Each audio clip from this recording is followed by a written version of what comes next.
Ang telenovela sa Pilipinas ay may napakahalagang salik sa buhay ng maraming Pilipino. Sa paglipas ng panahon, nahuhumaling ang mga manunood sa panunood ng melodramatic serialized fiction. Pero hindi kumpleto ang kwento kung wala ang mga karakter na younger version na madali nating mahok sa kanilang alindog at husay sa pag-arte. Sa pagsikat ng mga showbiz personalities sa Pilipinas, maraming maliliit na bata ang nangarap na maging isang sikat na celebrity idols.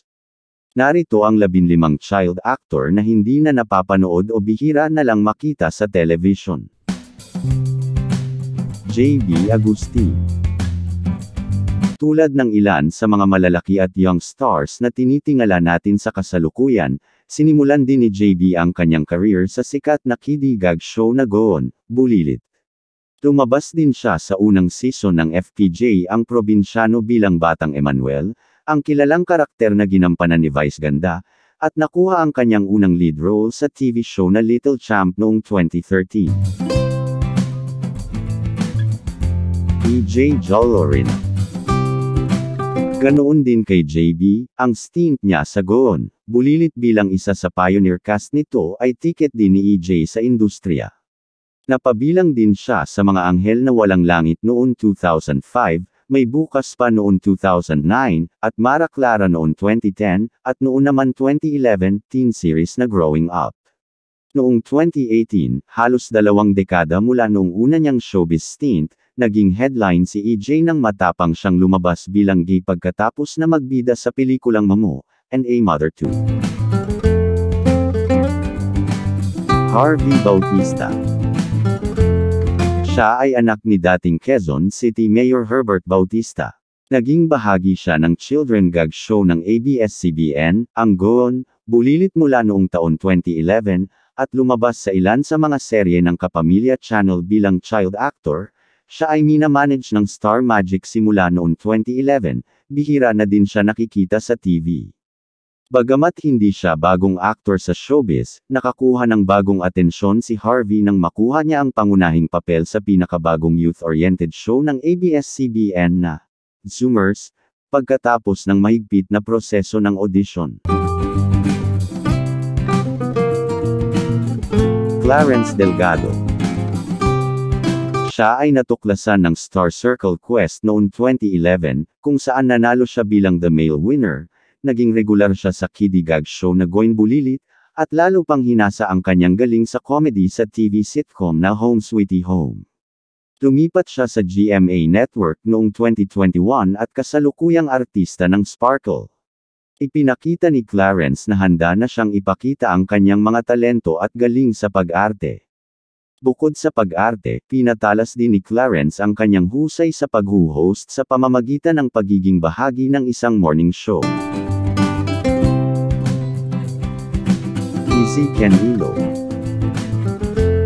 Ang 20 taon gulang na child actor ay natuklasan ng Star Circle Quest noong 2009, na nanalong first runner-up. Siya ay hinirang para sa PMPC Best Children's Show Host Award noong 2010. Bilang bahagi ng pagdiriwang ng ika-60 anibersaryo ng ABS-CBN, inalok siya ng papel sa fantasy drama na My Little Juan, at ang follow-up sa teleseryeng Juan de la Cruz. Makisig Morales. Dating aktor na lumabas sa TV reality show na Little Big Star at delivery man ng boy band na Mock and the Dudes. Bilang isang child actor, ginampanan niya ang lead role sa International Emmy-nominated fantaserye, Super Ingo. Sa edad na 5, sumabak si Makisig sa Duet Bulilit, isang singing segment sa MTV na noon time variety show ng ABS-CBN, ngayon ay may asawa na at nakatira na sa Amerika. Nathaniel Bree. Ang dating child star na si Nathaniel ang mga gumanap o ipinakita niya ang mas batang bersyon ng iba't ibang karakter sa teleserye tulad ng Kapamilya teleserye, Dahil sa Pag-ibig, noong 2012, The Greatest Love, noong 2016, ilan sa episodes ng Maalaala Mo Kaya, at Annalisa. Hindi ngayon aktibo si Bree sa industriya sa Pilipinas. Ngunit ayon sa kanyang bio sa kanyang Instagram page, nag-e-enjoy siya sa sports tulad ng swimming, cycling, running, at volleyball. Marco Massa. Si Marco ay isang mahusay na child actor dahil sa kanyang mahusay sa pag-arte sa kanta at sayaw at sports. Nakilala siya sa ABS-CBN TV show na Nathaniel. Gustong-gusto ng mga tao ang kanyang palabas dahil sa mabuting asal at pagtitiwala sa Diyos. Ngayon ay isa na siya sa artista ng Sparkle sa GMA. Sa ngayon, patuloy na ipinakikita ni Marco na mayroon siya kung ano ang kinakailangan upang maging susunod na heartthrob, na magkabalikat sa iba pang kapwa kapuso heartthrob na magpapakilig sa mga dalaga. Timothy Chan. Si Timothy ay isang Filipino child actor, na ngayon ay 21 taon gulang na isang napaka-cute na bata noon, at marami na siyang nagawang serye at pelikula sa ABS-CBN. Nakibahagi siya sa comedy film na Sakal Sakali Saklolo na ipinalabas noong 2008, at may bukas pa na ipinalabas sa ABS-CBN noong 2009, ngayon ay lumalaking gwapo pero hindi na ito aktibo sa showbiz.